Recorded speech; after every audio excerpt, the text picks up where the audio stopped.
Hi everyone, इस video में हम ओडू के फाइल और फोल्डर स्ट्रक्चर के बारे में देखेंगे और ओडू के कोड फ्लो के बारे में देखेंगे जो एक बिगिनर के लिए जानना बहुत ज़रूरी है। तो ओडू का फोल्डर स्ट्रक्चर जानना इसलिए ज़रूरी है कि आप इजीली ओडू के प्रोजेक्ट में नेविगेट कर सकें और आपको ये पता होना चाहिए कि आप ओडू का कस्टम कोड किधर राइट करेंगे, मॉडिफिकेशंस कैसे करेंगे, जब कोई एरर आ जाए तो उसे डिबग कैसे करेंगे। और ये एक ओडू डेवलपर के लिए जानना बहुत ज़रूरी है। तो जो ओडू के रूट फोल्डर्स हैं या सबसे मेन कंपोनेंट्स हैं, उनमें ओडू बिन की फ़ाइल, ओडू एडन्स का फ़ोल्डर और कस्टम एडन्स फ़ोल्डर और ओडू की कॉन्फ़िगरेशंस फ़ाइल, ये सबसे मेन फाइल्स हैं। ये आप साथ में इमेज देख भी सकते हैं। तो इनके बारे में देखते हैं वन बाय वन।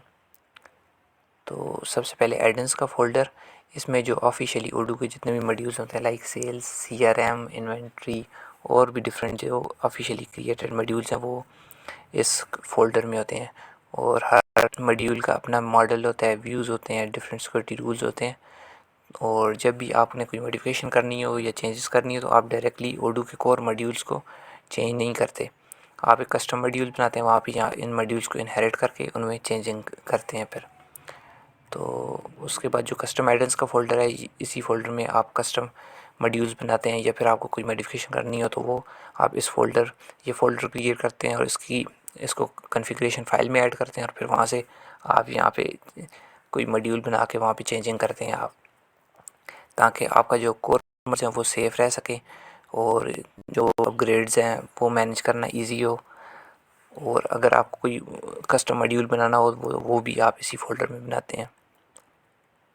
तो इसके बाद हमारे पास जो एक मेन फ़ाइल है ओडू बिन के नाम से, ये सबसे मेन फ़ाइल होती है ओडू की, जिसके थ्रू आप ओडू का सर्वर को स्टार्ट करते हैं और पाइथन की आप कमांड्स देते हैं और आर्गूमेंट्स देते हैं इस फाइल के थ्रू। और इसके बाद आपके पास ओडू की कॉन्फ़िगरेशन ओडू डॉट कॉन्फ़िगरेशन फ़ाइल आ जाती है, जो ओडू की कॉन्फ़िगरेशन सेव करते हैं आप इस फाइल में। डेटाबेस के क्रेडेंशियल सेव होते हैं, एडन्स के पाथ, जो कस्टम एडन्स और जो दूसरा एडमिन्स का फ़ोल्डर होता है उसके पास इसमें सेव होते हैं, पोर्ट और एडमिन पासवर्ड्स और भी डिफरेंट जो इन्फॉर्मेशन होती है वो आप इस फाइल में सेव करते हैं और फिर ओडू को इस फाइल के थ्रू आप रन करते हैं। इसके बाद आपके पास मॉड्यूल आ जाता है, डिफरेंट मॉड्यूल्स होंगे आपके पास, आप कस्टम भी बनाएंगे, आप कोई कस्टमाइजेशन करनी होगी फिर भी आप कोई मॉड्यूल क्रिएट करके उसके थ्रू आप कस्टमाइजेशन करेंगे। तो एक मॉड्यूल का फोल्डर स्ट्रक्चर में सबसे पहले मैनिफेस्ट फाइल आ जाती है, जिसमें जितना भी उस मॉड्यूल के रिलेटेड इन्फॉर्मेशन होती है, उसमें कितनी फ़ाइल्स होंगी, कौन कौन सी फ़ाइल किधर है, वो आप इस फाइल में उसके पास पाथ देते हैं, लाइसेंस कौन सा होगा। तो वो जितनी भी इन्फॉर्मेशन होती है मैनिफेस्ट फाइल के अंदर होती है। उसके बाद मॉडल्स आ जाते हैं, मॉडल लाइक डेटाबेस टेबल्स आ जाते हैं, या और इसमें आप जो भी आपने डेटाबेस या रिकॉर्ड सेव करना होता है वो आप यहाँ पे मॉडल्स क्रिएट करते हैं और जो भी बिज़नेस लॉजिक आपको परफॉर्म करनी होती है वो आप मॉडल्स में करते हैं। इसके बाद व्यूज़ आ जाते हैं, तो हर जितने भी मॉडल्स हैं हर मॉडल का अपना एक व्यू होता है, तो जो डिस्प्ले करता है फिर वो जितना भी रिकॉर्ड होता है उसको यूज़र को डिस्प्ले करता है।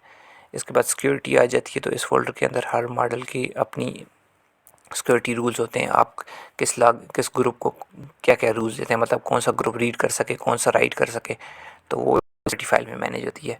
तो इसी तरह फिर डेटा का फोल्डर आ जाता है।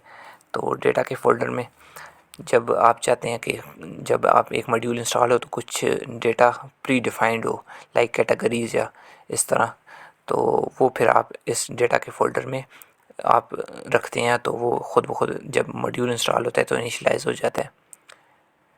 तो कोड फ्लो के बारे में देखते हैं। तो ओडू जो है वो एमवीसी पैटर्न यूज़ करता है, मॉडल व्यू कंट्रोलर। तो जब भी यूज़र से रिक्वेस्ट आती है तो वो कंट्रोलर के पास जाती है और कंट्रोलर फिर आगे से डिफ़ाइन करता है या उसको बताता है कि वो रिक्वेस्ट किस मॉडल की तरफ जाएगी। दैन फिर मॉडल आगे से बिज़नेस लॉजिक परफॉर्म करता है उसके ऊपर। तो उसके बाद डेटाबेस के पास रिक्वेस्ट जाती है, वहाँ से जो भी क्यूरी है, इंसर्ट की है, डिलीट की है, तो वो परफॉर्म होती है। वहाँ से रिक्वेस्ट जो है फिर व्यू की तरफ ट्रांसफ़र होती है और फिर वो आगे से यूज़र को शो होती है वो रिक्वेस्ट।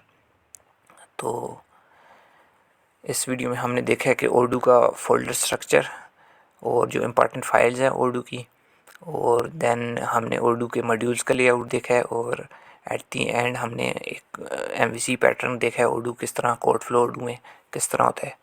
तो अगर ये वीडियो आपको हेल्पफुल लगी हो तो वीडियो को लाइक करें और शेयर करें और चैनल को लाजमी सब्सक्राइब करें। थैंक्स।